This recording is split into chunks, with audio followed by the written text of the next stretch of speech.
ಈಗ ಎಲ್ಲ ಕಡೆ ನೋಡಿದ್ರೂ ಗ್ಯಾಸ್ ಸಿಲಿಂಡರ್ದೇ ಒಂದು ದೊಡ್ಡ ಸಮಸ್ಯೆ ಆಗಿಬಿಟ್ಟಿದೆ. ಸರಿಯಾದ ಸಮಯಕ್ಕೆ ಗ್ಯಾಸ್ ಸಿಲಿಂಡರ್ ಸಿಗ್ತಾ ಇಲ್ಲ.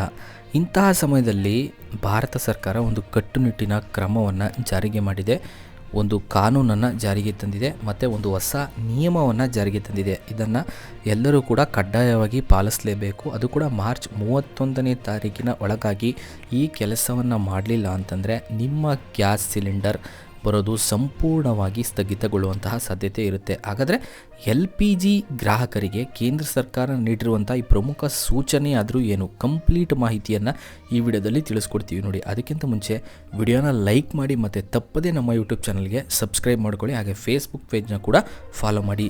ಇರಾನ್ ಇಸ್ರೇಲ್ ನಡುವಿನ ಜಟಾಪಟಿ ಉಂಟಾಗಿರುವಂತಹ ಸಮಯದಲ್ಲಿ ಗ್ಯಾಸ್ ಕೊರತೆಯನ್ನು ನೀಗಿಸಲು ಮತ್ತು ಸಬ್ಸಿಡಿ ಸೌಲಭ್ಯವನ್ನು ಮುಂದುವರಿಸಲು ಕೇಂದ್ರ ಸರ್ಕಾರವು ಎಲ್ಲ LPG ಗ್ರಾಹಕರಿಗೆ ಮಾರ್ಚ್ 31ನೇ ತಾರೀಕಿನ ಒಳಗಾಗಿ ಆಧಾರ್ ಆಧಾರಿತ ಬಯೋಮೆಟ್ರಿಕ್ KYCಯನ್ನು ಪೂರ್ಣಗೊಳಿಸುವುದನ್ನು ಕಡ್ಡಾಯ ಮಾಡಿದೆ. ಹೇಗೆ ಮಾಡೋದು ಅಂತ ತಿಳಿಸ್ಕೊಡ್ತೀವಿ. ನಿಮ್ಮ ಸ್ಮಾರ್ಟ್ಫೋನ್ ಮೂಲಕನೇ ಈ ಕೆಲಸವನ್ನು ಮಾಡ್ಬೋದು.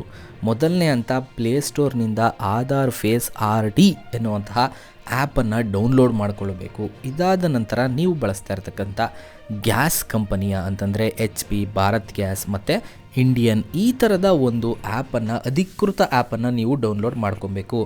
ನಿಮ್ಮ ಗ್ರಾಹಕರ ಸಂಖ್ಯೆ ಅಂತಂದರೆ ಕನ್ಸ್ಯೂಮರ್ ನಂಬರ್ ಅಥವಾ ನೋಂದಾಯಿತ ಮೊಬೈಲ್ ಸಂಖ್ಯೆಯನ್ನು ಬಳಸಿ ಆ್ಯಪ್ಗೆ ಲಾಗಿನ್ ಆಗಬೇಕು. ಯಾವ ಆ್ಯಪ್ಗೆ?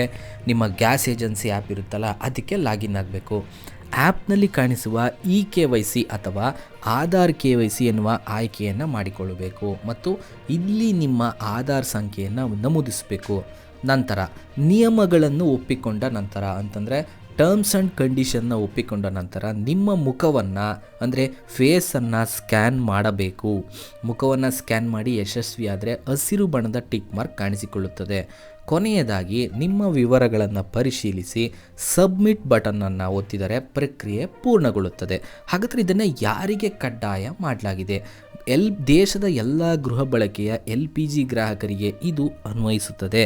ವಿಶೇಷವಾಗಿ ಉಜ್ವಲ ಯೋಜನೆಯ ಫಲಾನುಭವಿಗಳು ಪ್ರತಿ ಹಣಕಾಸು ವರ್ಷದಲ್ಲಿ ಇದನ್ನು ಕಡ್ಡಾಯವಾಗಿ ಮಾಡಲೇಬೇಕು. ಗ್ಯಾಸ್ ಸಬ್ಸಿಡಿಯನ್ನು ಪಡೆಯಲು ಕೂಡ ಇದು ಅವಶ್ಯಕ ಆಗಿರುತ್ತೆ.